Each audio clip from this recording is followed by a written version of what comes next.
My legs are asleep. Damn it. Hey guys, it's Kelly again and welcome back to my channel. Welcome back to my January wrap-up. Now, I will be doing both books, TV shows, and movies on all my wrap-ups because I don't read that many books in 1 month. I usually have like 1 or 2 or like 3 if I listen to an audiobook, so I will be combining everything and I hope you enjoy this one. So in the month of January, I read 1 book, listened to 1 audiobook, I watched 4 movies, and I watched 4 TV shows, just the first season. I will be starting with the books. The first book that I read, the only book that I read actually, is called The Oracle Year by Soule. Textbook definition, this is exactly what kind of books I like. This was about a man in his late 20s who lives in New York and one day wakes up and has 108 predictions for the future that all come true. So I gave this one 3 stars and I think it's more like a 2.5. I might end up bringing it down to 2 stars just because I enjoyed it, but it wasn't exactly what I expected, and I think a lot of things were just not well thought through. It started off very interestingly. I thought it was going to be more of a thriller with sci-fi elements, but it was basically all just thriller and it was very slow paced. The characters were very bland. The conversations were very unbelievable. So that's a few things that I really didn't like about the book. Other than that, the story was interesting. All of his 108 predictions had some kind of connection in between them, had connections with certain events that ended up happening. I see what the author tried to do at the end, just to kind of wrap up the entire book. But I feel like it could have been executed better just because there were a lot of things in, the predictions. It was made so clear for such a big part of the book that all the predictions were connected, and you kind of expected the author to go a little bit more in detail about how they were connected and what kind of consequences they had, which he didn't. He only glazed through 2 or 3 predictions, which was kind of disappointing, at least for me. I really love books and movies and shows that follow through a certain type of tree of events or connections or say predictions, and he didn't. He basically just like mentioned 5 and said 2 of them are connected and that was it. So that was another thing that I didn't like. I did enjoy my time. It was nicely written, kind of simple. It was kind of slow paced, which I didn't mind, but not a lot happens, and I feel like half the book is kind of a filler in some way because a lot of the inner turmoils that the character faces are kind of spread out into 5, 6, 10 pages when they could just be like 1 or 1 paragraph, and he keeps repeating the same things over and over again. The characters were just, they were basically just not characters. It was just bad. The conversations were incredibly bad. Everyone sweared a lot. Every sentence ended with a swear, which I don't understand, but I don't know. Maybe they wanted to make it look more believable, which ended up doing the exact opposite. Either way, this was a sort of 3-star read for me. I did enjoy it. I don't regret reading it, but I don't think I'd necessarily recommend it to somebody who likes predictions and future and oracles and everything like that. Next up, I listened to an audiobook which was Harry Potter and the Chamber of Secrets, and so far I'm really enjoying myself. I listened to the first one around Christmas and now I listened to the second one. I just really like it. Not much to say, you know what Harry Potter is about. The second book is definitely better than the first one, and if I remember correctly, when I was reading them as a kid, the third one was my favorite. So I'll be starting that soon, and now guess I would include it in the next wrap-up.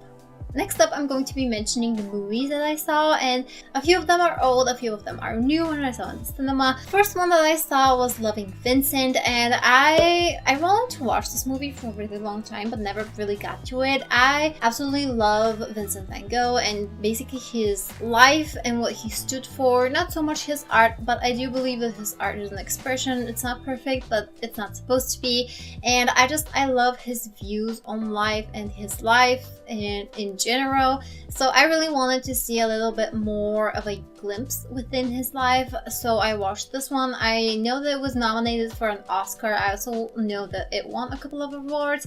I do think that it should have won an Oscar just because the amount of work that went into it seems mind-boggling. Basically, I think it was more than 125 artists who were trained to draw in his style, and each frame in the movie is actually an oil painting on a canvas, which is insane. And I think it took them like a year and a half to create, or maybe even more. It was just so beautiful. The story was really interesting. It was kind of a who killed Vincent thriller kind of vibe, even though, you know, it's obvious that he wasn't like murderer or anything, but there was definite intrigue. The movie entirely was just so unique. It was something that I've never seen, and I probably never will see. I feel like it deserved an Oscar purely for the effort and idea that went into it. So that one I really loved. The next one that I watched was Midnight Sun. Again, this was an older movie, and it was with Bella Thorne. I think it was based on a book, I'm not sure, but I remember that when it came out, there was a lot of backlash about how similar the story was to that other movie that was based on a book about this girl who couldn't get out of home. Everything. So something stopped me from watching it just because, you know, there was a lot of backlash, and I did watch everything because it's not a type of book that I would read. I would rather watch the movie. So I watched that movie. It was okay, I guess. Pretty actors, nice soundtrack, it was okay. Can't say how it compared to the book because, again, I haven't read it. But I stopped myself from watching Midnight Sun, and I feel like that was a mistake because Midnight Sun was so much better. I just loved the movie so much more than Everything. And I find it a little bit surprising because, I don't know, it's not exactly my type of movie. I would watch it just to kill time, but it was so beautiful, so touching. There was even singing, you know, Bella Thorne, she's a singer as well. It was really beautiful, and I really enjoyed it, and had such a beautiful love story, and it made sense. And yeah, it goes to show that you shouldn't stop yourself from watching or reading something that you want to watch or read just because other people have a negative opinion about it. The third movie that I watched was Unbreakable with Bruce Willis. That was to prepare myself for watching Glass in February. And I've watched this when I was a kid, and I remember just as much of what happened when I watched it as a kid, just as much happened now. So, you know, it was a very slow movie with kind of no real point to it. Anyway, you know, it was okay. I watched it basically to just prepare myself for watching Mr. Glass. The last movie that I saw is Fantastic Beasts and Where to Find Them 2. I don't remember the subtitle. I'll just include it on the screen. I really like this one. I really loved the first one. I know that not a lot of people did just because they were expecting Harry Potter or something. I loved the first one, and I second one as well. I feel like there was very little story to the second one, so I don't understand what the point of it is. Maybe like a transition to the third one, I don't know. The effects were amazing, but I feel like the screenplay was lacking a lot of dialogue. Honestly, I feel like there were scenes in moments of the movie where nobody spoke to each other for like 10 minutes straight, and like the conversations all together resulted in maybe like 15 minutes of the movie, which was weird.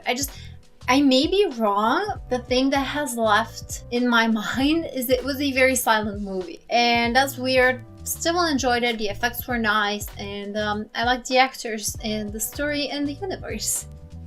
Next up, I watched 4 TV shows, just the first season. The first one was The Crossing, and this one was very interesting. I think it's from the producers or like the network that brought Lost. So I was kind of iffy about it at first, but I watched the first season and it's really great. So in a small town in America, something weird happens, and in the ocean, suddenly 400 bodies appear. Some of them end up being alive, around 40 something people end up being alive and safe, and it turns out that they have crossed into our time, and they've actually come from the future escaping a war. That sounds so interesting and so up my alley. These 40-something people are being treated like refugees. They are put in this camp.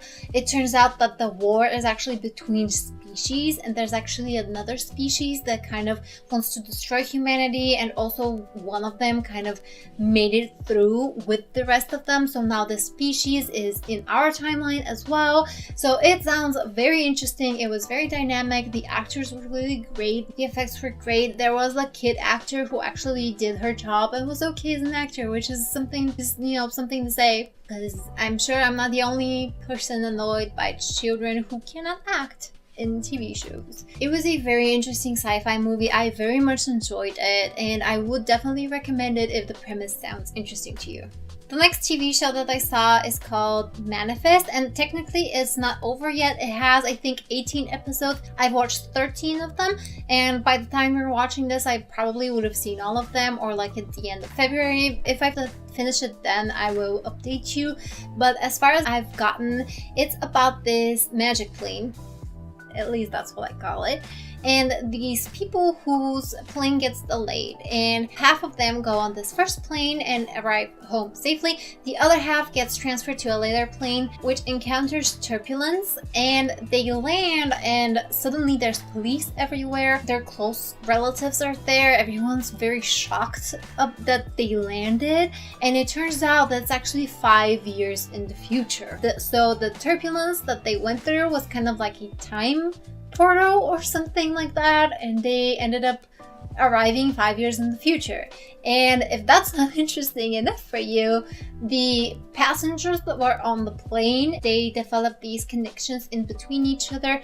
They start seeing parts of the future or having like sixth sense and start solving these crimes, and everything ends up being connected. It was so interesting. A lot of the actors were ones that you've probably seen in other shows. I really enjoyed this one. Even though I haven't finished it, I watched it kind of at the same time as I was watching The Crossing. I couldn't decide which was more interesting, so I kind of watched 2 episodes from one, 2 episodes from the other. But I definitely will recommend it if it sounds like something interesting to you. The only thing I would like to point out is there are a few kind of, I don't want to say like religious elements, but there is a moment where, I don't know, they kind of make it seem like it's gifts from God, which is, it's not something bad, but I would like to point it out in case somebody has a problem with that.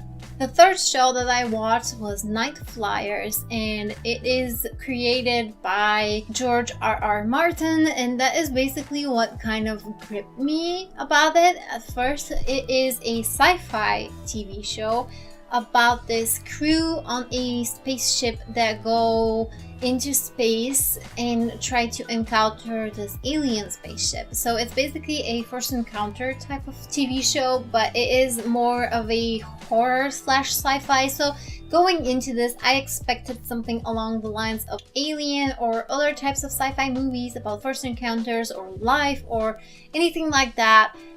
I gotta say, I was very disappointed in this one. I don't know why exactly, because it did deliver on so many fronts, but as a whole, I feel like it didn't deliver for me. So let me kind of mention, trying not to spoil anything, what made me go and what kind of made me go ooh, yeah, words.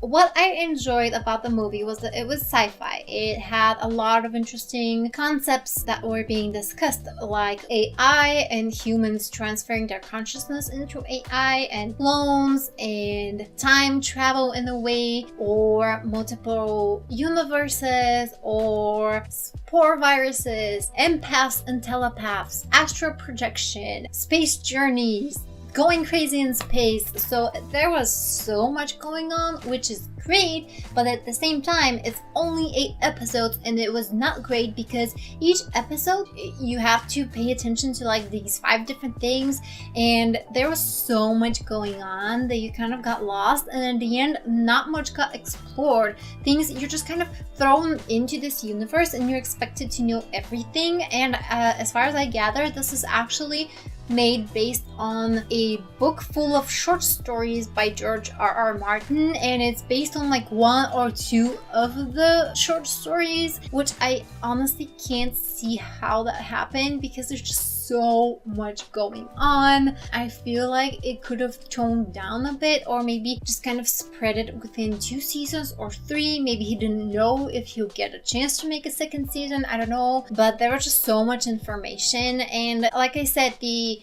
ideas and the premise was very interesting, but the execution was kind of lacking. Everything was just very jumbled together.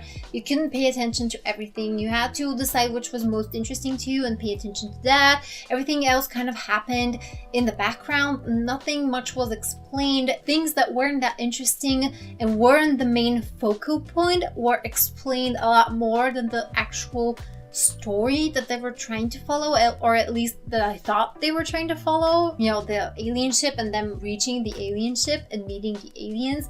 That was just so much in the background that I don't even remember if they actually met the aliens. Anyway, that was one thing that kind of bothered me that I liked, and again, I didn't like, so it was kind of a 50-50. The other thing that I really didn't like was the horror elements. They were so cliche, and just cliche jump scares, gory things that were completely unnecessary. They brought nothing to the story, and they were just pointless. I mean, you get people on this spaceship, and the only horror thing that you can think of is having one of the passengers being chased around by a little girl. I mean, come on. Is that the best you can do? Anything else was just gory, just parts of people flying everywhere.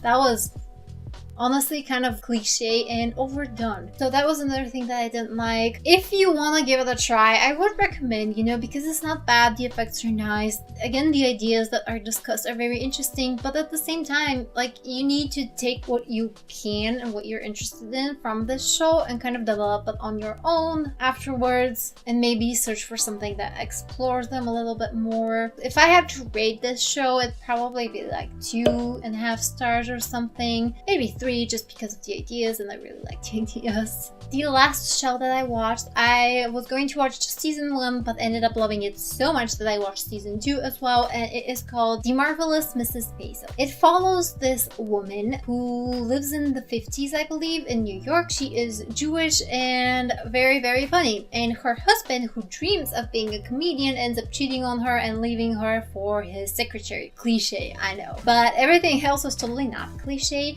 She ends up getting drunk, getting on stage where he performed, and starts performing her comedy routine, which is just her life.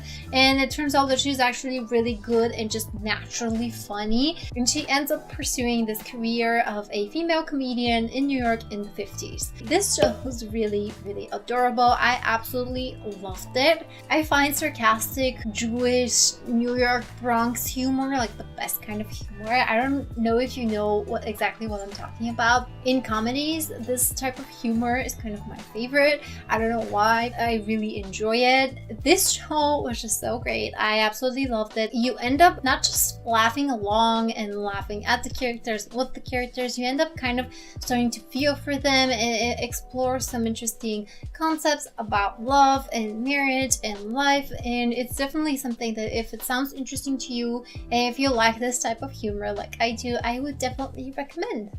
So that's my entire January wrap up. Let me know what you guys thought about these books, TV shows, and movies that I mentioned in this video, and comment, like, and subscribe if you like what you see and would like to see more. Thank you guys so much for watching, and I'll see you in the next one. Bye!